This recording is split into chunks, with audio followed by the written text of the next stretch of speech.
Amen. Please remain standing for the singing of the Philippine National Anthem.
Secretary, please call the roll. The honorable members of the Commission on Appointments, Albano III, Almario, Angara, Aquino IV, Cortuna, Drilon, Gatchalian, Honasan II, Haloshos, Lacson, Legarda, Loyola, Ocampo, Pacquiao, Pangilinan, Recto, Salimbangon, Ramirez Sato, Soto III, Tolentino, Treñas, Villar, Zamora, Subiri. The chairman is present. With 17 members present, which count includes the chair declares the presence of a quorum. Mr. Senate President, Majority Leader. I move that we dispense with the reading of the journal of the plenary session held on May 24, 2017 and consider the same as approved. There's a motion now to dispense with the reading of our journal of May 24, 2017 and consider the same as approved. Any objection? Hearing none, motion is approved. Mr. Senate President, may I ask that the Secretary of the Commission read the communications from the Senate Secretary, Attorney Lutardo Barbo. Lutgardo Barbo. Lutgardo. Yes. Lutgardo B. Barbo, dated May 3, 2017, and from Senator Joseph Victor G. Ejercito, dated May 23, 2017, regarding the membership and assumption of Senator Sani M. Angara in the Commission on Appointments. Secretary, please do so. 3 May 2017, Honorable Hector A. Villacorta, Secretary, Commission on Appointments, Pasay City. Dear Secretary Villacorta, we transmit herewith for appropriate action the letter of Attorney Fatima Ponontongan, Chief of Staff, Office of Senator Juan Edgardo Sani Angara, regarding the membership of Senator Angara in the Commission on Appointments on April 1, 2017 to 31 December 2017, 1 October 2018 to June 30, 2019. Very truly yours, Attorney Lutgardo B. Barbo, signed, Senate Secretary. May 23, 2017, the Honorable Hector A. Villacorta, Secretary, Commission on Appointments, Republic of the Philippines. Dear Attorney Villacorta, this is to inform you that Senator Juan Edgardo Sani Angara will be assuming his post as a member of the Commission on Appointments effective May 24, 2017. This is upon the agreement between myself and Senator Angara. Hoping for your swift and positive action on the matter, thank you, Senator Joseph Victor G. Ejercito, signed, Member, Commission on Appointments. The membership and assumption of Senator Sani M. Angara into the Commission on Appointments are hereby noted. Mr. Senate President, may I ask that the Secretary of the Commission to read the communication dated June 1, 2017 from Senate Secretary Attorney Lutgardo B. Barbo on the election of Senator Cynthia A. Villar as member of the Commission on Appointments by Senator Alan Peter Compañero S. Cayetano. Secretary, please do so. June 1, 2017, Honorable Aquilino Coco Pimentel III, Chairman, Commission on Appointments, Pasay City. Attention, Attorney Hector A. Villacorta, Secretary. Sir, I have the honor to inform you that on May 31, 2017, the Senate elected Senator Cynthia A. Villar as member of the Commission on Appointments, Vice Senator Alan Peter Compañero S. Cayetano. Very truly yours, Attorney Lutgardo B. Barbo, signed, Senate Secretary. The election of Senator Cynthia A. Villar as member of the Commission, Vice Senator Alan Peter Compañero S. Cayetano is hereby noted. Mr. Senate President, Majority Leader. may I ask that Senators Sani M. Angara and Senator Cynthia A. Villar take their oaths as members of the Commission on Appointment. I so move. May I call on Senators Villar and Angara to join me here? Gusto mo dyan?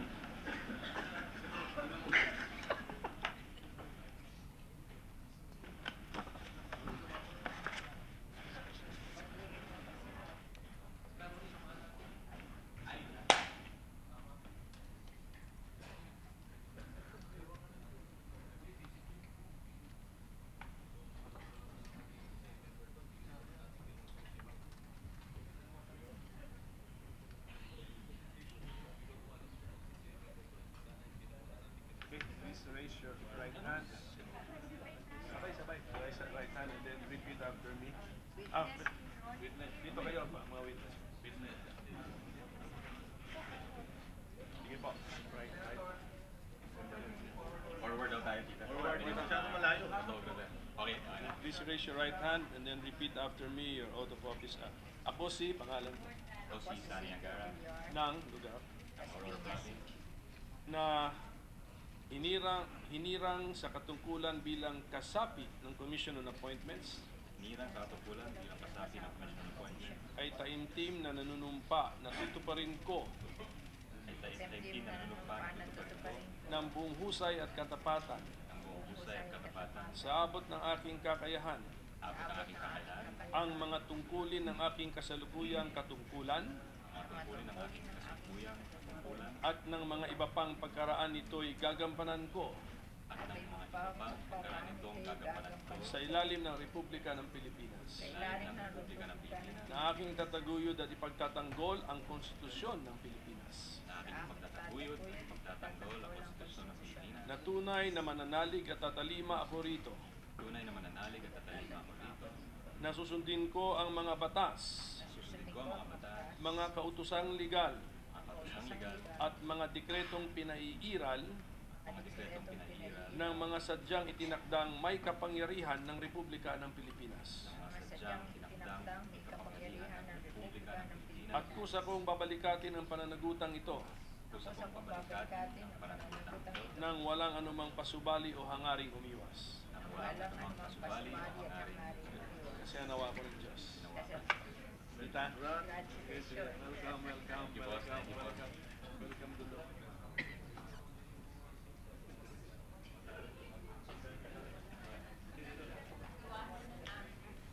Happy Fernando.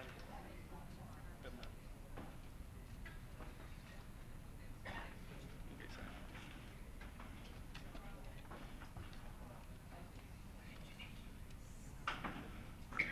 Majority Leader.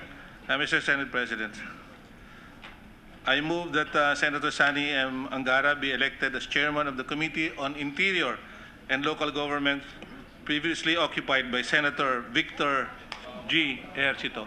I so move. Is there any objection? The chair hears none. Therefore, Sani Angara is hereby elected as the chairman of our Committee on Interior and Local Government. Mr. Senate President, likewise, I move that Senator Cynthia A. Villar be elected as chairman of the Committee on Constitutional Commissions and Offices and as vice chairman of the following committees previously occupied by Senator Alan Peter Compañero S. Cayetano, namely Accounts, Ethics, National Defense, Public Works and Highways, Rules and Resolutions, Tourism and Economic Development, Trade and Industry, Transportation and Communications. Omnibus motion, Mr. Chair. Is there any objection? Chair hears none. Senator Villar is now elected as the chairperson of our Committee on Constitutional Commissions and Offices and as the vice chair of the committees mentioned by the majority leader. Mr. Senate President, I would like to manifest that pursuant to the new rules of the Commission, Senators Sani M. Angara and Cynthia A. Villar are deemed members of all standing committees except for the Committee on Accounts, Ethics and Rules and Resolution. Okay, is that clear to all our colleagues? The membership of Senators Angara and Villar to all standing committees except Committees on Accounts, Ethics, Rules and Resolutions are hereby noted because these three committees have less number of membership than the other committees.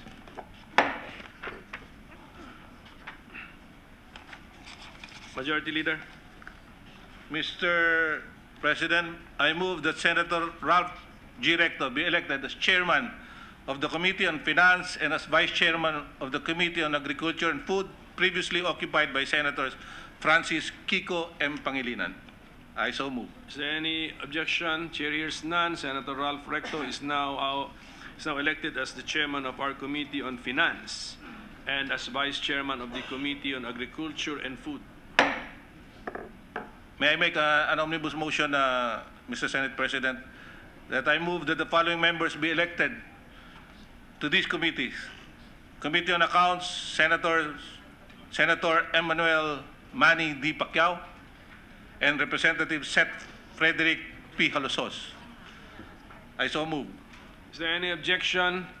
There being none, the motion is approved.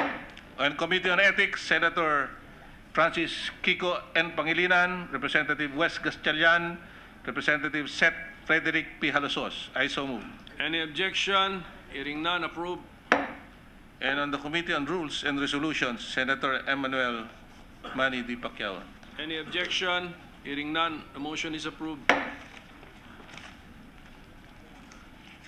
Now, we move on to the consideration of the report of the Committee. Yes, go ahead, Majority Leader.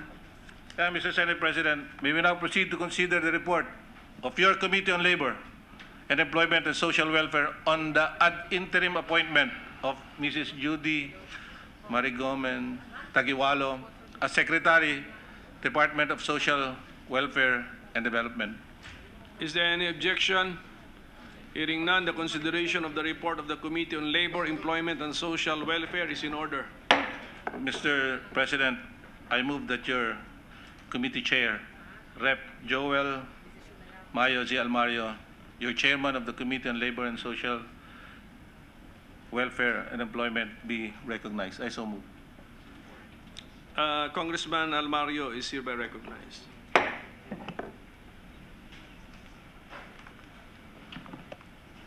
Thank you, Mr. Chairman. Fellow members of the Commission, ladies and gentlemen, good afternoon. When President Rodrigo Roa Duterte announced at the start of his administration that he was offering the leadership of some government departments to the so-called left, the National Democratic Front nominated Judy Marigomen Taguiwalo as Secretary of the Department of Social Welfare and Development. Rather than enjoy her retirement from the University of the Philippines, Judy Taguiwalo accepted the nomination of the NDF and the appointment of the President to be the Secretary of the mammoth agency that is the DSWD. In her younger days, Secretary Taguiwalo immersed among workers and farmers, started her career in the Parliament of the Streets as a full-time organizer, and in 1969 became a member of the Samahang Demokratikong Kabataan, a radical youth organization. She moved on to be one of the pillars of the Makabayan Kilusan ng Bagong Kababaihan or Makibaka. She went underground following the declaration of martial law with all the twists and turns of guerrilla warfare until she was captured by authorities in Iloilo in July 1973, escaped detention at Fort Bonifacio in November 1974, rearrested in Angeles, Pampanga in January of 1984, and finally released in 1986. Judy Taguiwalo pursued further studies and finished her master's in public administration in Canada in 1992, and subsequently earned her doctorate degree at the University of the Philippines, and eventually joined the UP Academe, where she held various high-level positions until her retirement on July 31, 2015.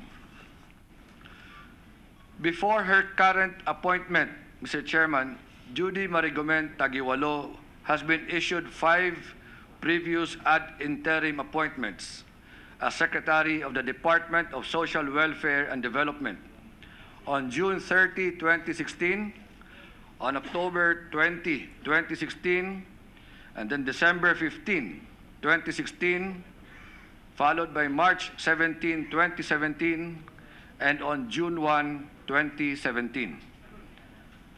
Accordingly, these were submitted to the Commission on Appointments for confirmation, but the same were bypassed.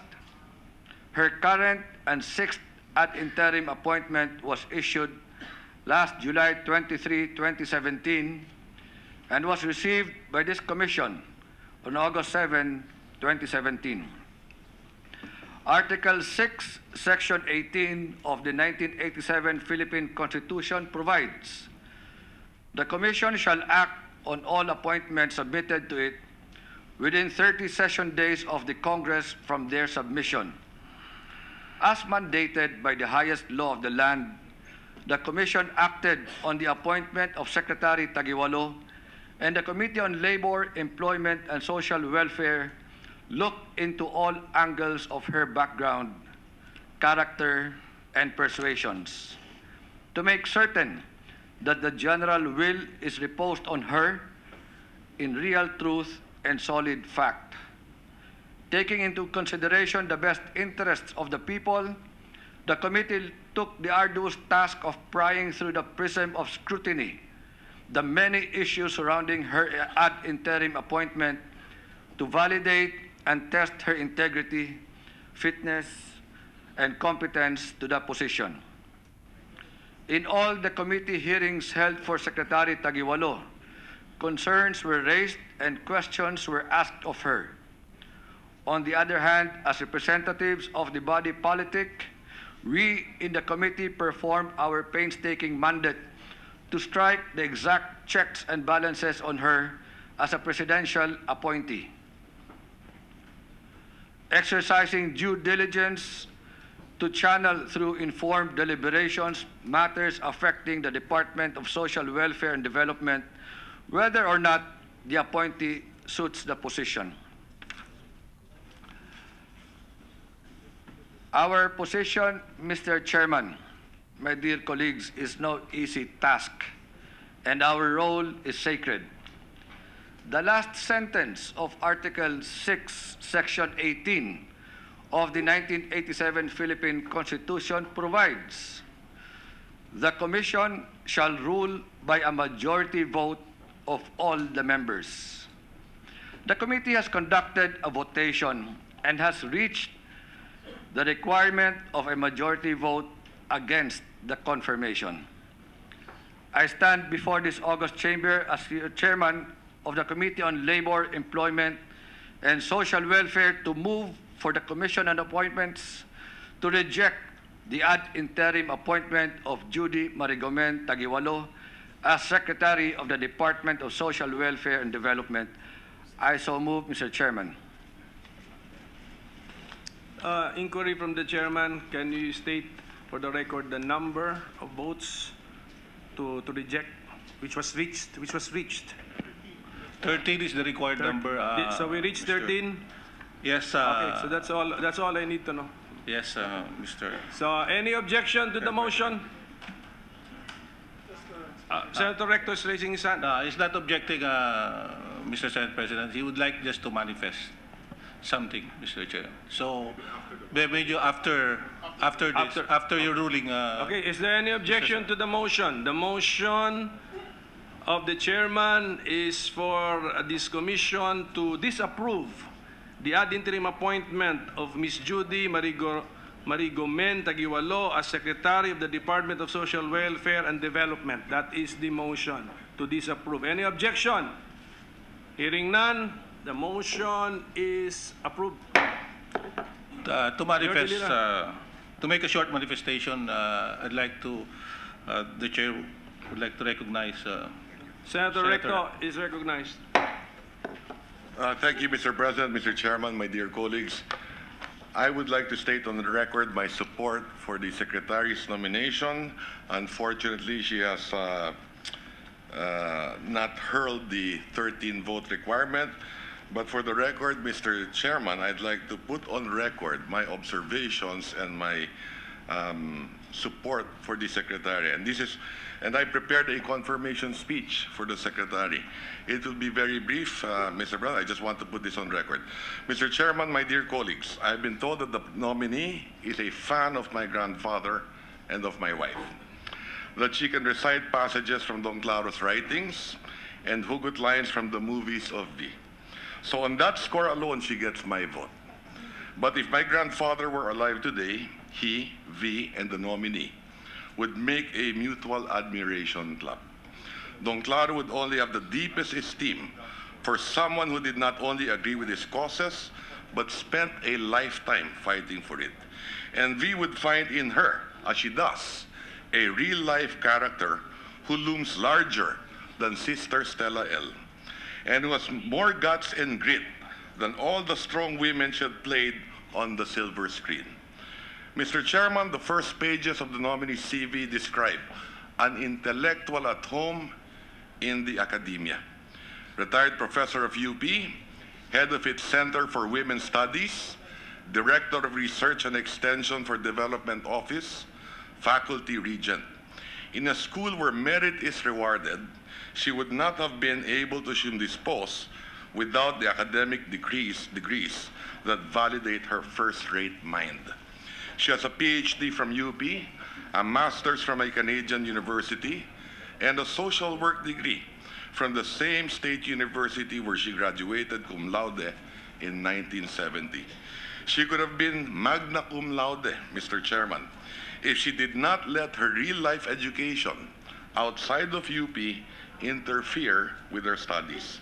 Indeed, her CV catalogs in fine print the research papers, articles, books she had written.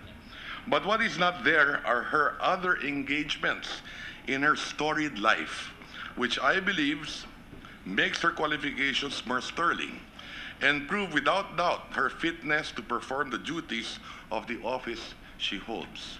She is also an alumni of 3 martial law prisons, went underground, and joined the resistance, only because legal pathways for change were blocked and peaceful avenues to protest were closed. To those who would see this as an impediment to a cabinet post, here's my rebuttal. Political imprisonment is no bar to public office, and neither is the taking up of arms when conditions warrant.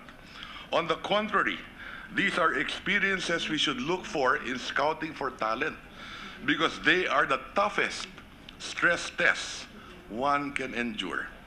I don't have to remind you that in our pantheon of heroes, those who were jailed for their beliefs occupy an honored place. Warriors, especially women, are revered from Gabriela Silang to Tandang Sora. I think, Mr. President, that it is her work during the unsalaried phase of her checkered career which is her biggest qualification in holding the DSWD portfolio. It immersed her into the grinding poverty that continues to slave our people. It allowed her to closely see how the denial of basic social services drives people first to despair and then defiance. If the ideal DSWD secretary is one who possesses competence, compassion, and commitment, then it can be said that UP gave her the first, her activism gave her the second, and her underground years gave her the third. We can never ask for a package as complete as her. She had been serving DSWD's clientele long before Digong thought of running for mayor. So if we would like to know her views about poverty, we can leaf through the forest of newsprint that contains her writings. But if we would like to know if she really cares about the poor, then her stints in factories, in farms, and in forests are enough to dispel any doubt.